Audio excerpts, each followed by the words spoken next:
മാഷെ, ഞാൻ ചോദിക്കാൻ ഉദ്ദേശിച്ച ചോദ്യം നേരത്തെ ചോദിച്ചു. കാരണം ഇത്രയും ലളിതമായിട്ട് കുട്ടി മനസ്സോട് കൂടിയിട്ട് മാഷ്ക്ക് ഇങ്ങനെ എഴുതാൻ പറ്റുന്നതെന്ന് ചോദിക്കാൻ ഉദ്ദേശിച്ചത്. അതിന് ഉത്തരം കിട്ടി. കാരണം ആ ചോദിക്കുന്ന ആളുടെ മനസ്സ് മാഷ്ക്ക് വരുന്നുള്ളത് മനസ്സിലായി. പക്ഷേ ഇപ്പോൾ എനിക്ക് വേറെ ഇവിടെ കേട്ടപ്പോൾ ഒരു ചെറിയ കാര്യം എനിക്ക് മാഷോട് പറയാനുള്ളത്, മാഷ് കവിത എഴുതി കഴിഞ്ഞിട്ട് ഇത്രയും മനസ്സിലായിരുന്ന കവിതകളാണ് മാഷ് എഴുതുന്നത്. ഭയങ്കര ഫീലിംഗ് ഉണ്ടാക്കുന്ന കവിതകൾ എഴുതുന്നത്. ഈ കവിത എഴുതിയിട്ട് ഒരു പ്രാവശ്യം ഒന്ന് വായിച്ച് കേൾപ്പിക്കാനായിട്ട് അടുക്കളയിലേക്ക് ചെല്ലണം ഭാര്യയുടെ അടുത്തേക്ക്. അപ്പോൾ ഭാര്യ ചിലപ്പോൾ ആ നേരത്തെ ചിലപ്പോൾ ദേഷ്യം വന്നിരിക്കുന്ന നേരമായിരിക്കും, ചിലപ്പോൾ ആ ഒരു മൂടോട്ടിരിക്കുന്ന നേരമായിരിക്കും. ആ നേരത്ത് ചിലപ്പോൾ മുഖം കറുപ്പിച്ചാൽ മാഷ്ക്കുണ്ടാവുന്ന മനസ്സിൽ ഇതാണ് എനിക്കിപ്പോൾ ഇവിടെ തോന്നുന്നത്. കാരണം ഇത് ഞാൻ പലപ്പോഴും അനുഭവിച്ചുകൊണ്ടിരിക്കേണ്ടത്, അതുകൊണ്ടാണ് പറയുന്നത്. അപ്പോൾ അങ്ങനത്തെ അവസ്ഥയിൽ മാഷ്ക്ക് അതിനെപ്പറ്റിയൊരു കവിത എഴുതിക്കൂടെ എന്നാണ് എനിക്ക് ചോദിക്കാനുള്ളത്. ഇതൊരു കുഴക്കുന്ന ചോദ്യമാണ്. എൻ്റെ സഹയാത്രിക അവിടെ അടുത്തിരിക്കുന്നുണ്ട്, അവർക്കറിയാം. കാരണം എല്ലാ തിരക്ക് ഉണ്ട്. കാരണം അടുക്കളയിൽ കിടന്ന് കെട്ടിമറിയുന്ന കാഴ്ച ഞാൻ കാണുന്നുണ്ട്. അതകത്ത് ഇവിടുന്ന് ഇന്ന് വരുന്നത് തന്നെ പാലക്കാട് നിന്ന് ബസ്സിന് കയറി വരുമ്പോൾ വൈകിട്ട് വന്ന് നേരം വെളുത്ത് 4-5 മണിക്കേറ്റ് പോകുന്ന ആളാണ്. പക്ഷെ ഞാൻ കവിത എഴുതി കഴിഞ്ഞാൽ സംശയം ചോദിക്കും, ചെല്ലും. അടുക്കളയിൽ ചെല്ലുമ്പോൾ ആള് അവിടെ അരിയൊക്കെ ആയിരിക്കും. അപ്പം ഞാൻ പിന്നിൽ കൂടെ നടക്കും, അപ്പം കേൾക്കും. അത് കുഴപ്പമില്ല, അങ്ങനത്തെ കറുപ്പിക്കലൊന്നുമില്ല കേട്ടോ. കേട്ട് അപ്പം പറയും ഇത് കൊള്ളില്ല, ഇത് പറ്റില്ല എന്ന് പറയുമ്പോൾ അത് മാറ്റി വെച്ചു. കാരണം അത് അങ്ങനെ ഒരു സെൻസറിങ് ഉണ്ട് ആള്. കാരണം ഒരുപാട് എഴുതിയ എല്ലാം വളരെ കേട്ട് ശ്രദ്ധിച്ച് കേൾക്കുന്ന ഒരാളാണ്. അതുകൊണ്ട് തന്നെ തെറ്റ് കണ്ടുപിടിക്കാനും കൂടിയും ആൾ എഴുതില്ലെങ്കിലും എഴുതുന്നത് തെറ്റായി കണ്ടുപിടിക്കാനൊരു കഴിവുണ്ട്. പക്ഷെ അങ്ങനെ ഒരു യാത്രയിലാണ് ഞങ്ങളൊക്കെ. അപ്പോൾ അതുകൊണ്ട് ഈ കവിതകളൊക്കെ കേട്ട് സഹിച്ച് ഇരിക്കല്ല ചെയ്യുന്നത്, പ്രോത്സാഹിപ്പിക്കുകയാണ് ചെയ്യുന്നത്. അതാണ് എന്നെ പറയാനുള്ളത്. അതാണ് എൻ്റെ ഒരു മുഖം കറുപ്പിക്കലില്ല, അതാണ് പറയാനായിട്ട്. പറയണ്ട.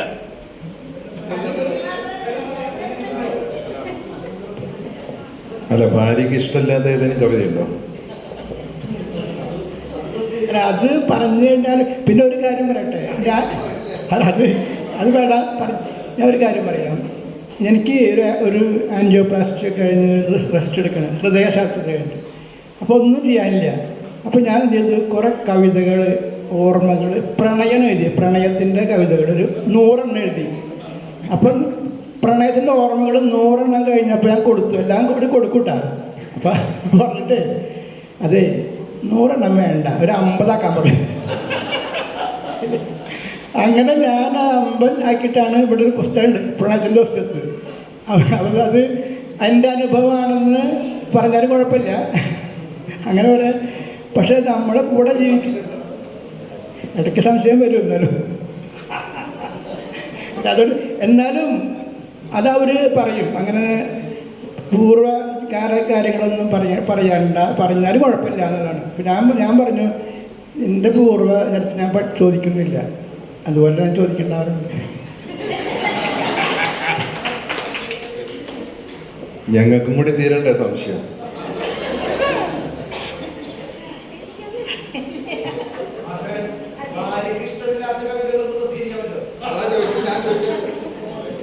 അതൊരു ഭാര്യയുടെ ഇഷ്ടമല്ലെങ്കിൽ ഇഷ്ടക്കേടെന്നുള്ള സെൻസിലല്ല. ഒരു കവിത വായിച്ച് അത്യാവശ്യം ഒന്ന് ആസ്വദിച്ചുകൊണ്ട് പറയുക. ഈ പ്രണയത്തിൻ്റെ ഒസ്യത്തെന്ന് പറഞ്ഞാൽ എനിക്ക് ഒരുപാട് ഇഷ്ടമുള്ള പുസ്തകമാണ്. അതിൽ ആ ഫ്യൂരിയസ് ലവറൊക്കെ ഞാൻ എല്ലാ വേദികളിലും പറയുന്നതാണ്. അതുപോലെ ഒത്തൻ്റെ ടെസ്റ്റിമോണിയേഷനെ കൊല്ലുന്ന സമയത്ത് put out the light and put out this light, വെളിച്ചം അണച്ചുകൊണ്ടാണ് വെളിച്ചം കെടുത്തിയത്.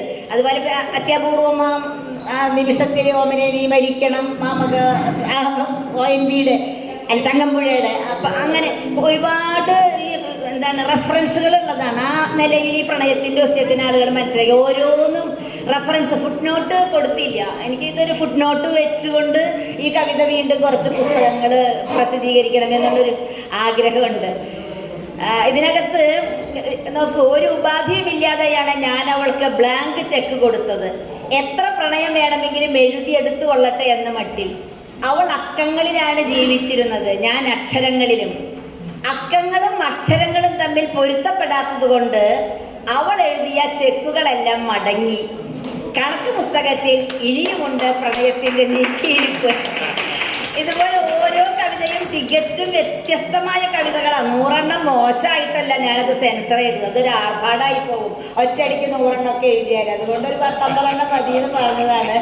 ഓരോന്നും വ്യത്യസ്തമാണ്. അത് ഷേക്സ്പിയറിനെ, റോബർട്ട് ബ്രൗണിങ്ങിനെ, അങ്ങനെ ഓരോ മറ്റ് വെസ്റ്റേൺ കവിതകളൊക്കെ പോയറ്റ്സിനൊക്കെ തന്നെ കോട്ട് ചെയ്തുകൊണ്ടുള്ള നന്നായി. ഇപ്പോഴത്തെ വായന കുറവാണെന്ന് ഞാൻ എപ്പോഴും പരാതി പറയും.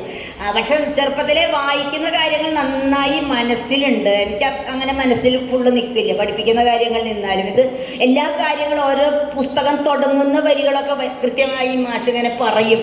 അപ്പം അങ്ങനെ വരുമ്പോൾ ഇതിനകത്തുള്ള ഓരോ കവിതകളും അങ്ങനെയാണ്, ഇങ്ങനെ റെഫറൻസോട് കൂടിയിട്ടാണ് എഴുതിയിട്ടുള്ളത്. അതുകൊണ്ടാണ് ഈ പ്രണയത്തിൻ്റെ ഒസ്യത്ത് വേറിട്ടൊരു പുസ്തകമായിട്ട് മനസ്സിൽ കൊണ്ട് നടക്കുന്നത്. പക്ഷേ ആ പറഞ്ഞിട്ട് സെൻസർ ചെയ്ത കവിതകൾ വേറെ 2ാം മൂലം ഇറങ്ങണം. അതിൻ്റെ ടൈറ്റിൽ ഇപ്പോൾ ഞാൻ എൻ്റെ ഓർമ്മയിൽ വരുന്ന ടൈറ്റിൽ ഭാര്യ സെൻസർ ചെയ്ത എൻ്റെ പ്രണയ കവിതകൾ എന്നുള്ള പേരിലാണ് ബാക്കി കവിതകൾ ഇറക്കണം. ഭാര്യ സെൻസർ ചെയ്ത എൻ്റെ പ്രണയ കവിതകളുടെ പുസ്തകം ഞാൻ സ്പോൺസർ ചെയ്യാം.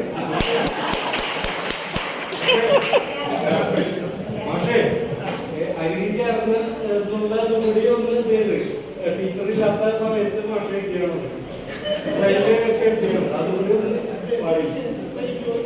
മാഷൊരു കവിത ചൊല്ലി, ഒരു കവിത മാഷ് ചൊല്ലിയിട്ട് പറയാം. പക്ഷൊരു കവിതയിൽ എന്താ പോസ്റ്റ്മോർട്ടമാണ് നടന്നുകൊണ്ടിരിക്കുന്നത്.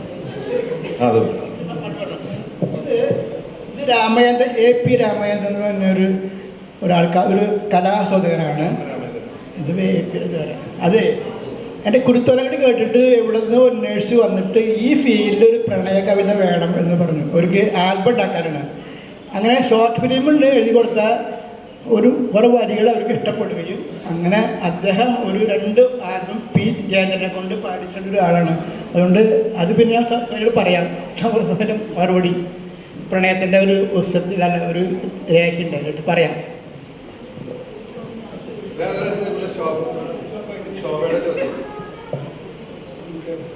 ആ ജയചന്ദ്രൻ ചേട്ടൻ ആ പാട്ട് കവിത കണ്ടിട്ട് ഇത് എന്ത് കവിത ഏതെന്ന് ചോദിച്ചാൽ അതൊന്ന് പറയണം കേട്ടോ. ഈ പ്രണയത്തിൻ്റെ ചെക്ക് പുസ്തകം ഇപ്പം മീര ടീച്ചർ വായിച്ചപ്പം അതിലൊരു ബാങ്ക് ഉദ്യോഗസ്ഥൻ്റെ മനസ്സെനിക്ക് കാണാൻ കഴിഞ്ഞു. ഈ ബ്ലാങ്ക് ചെക്ക്, അക്ഷരങ്ങൾ മാഷും ആരോ ഒരാൾ അക്കത്തിലും. എന്താണ് ഈ ബാങ്ക് ജീവിതവും ഇതുമായിട്ട് മാഷ് എങ്ങനെ ഒരുമിച്ച് കൊണ്ടുവരുന്നത് പറയും?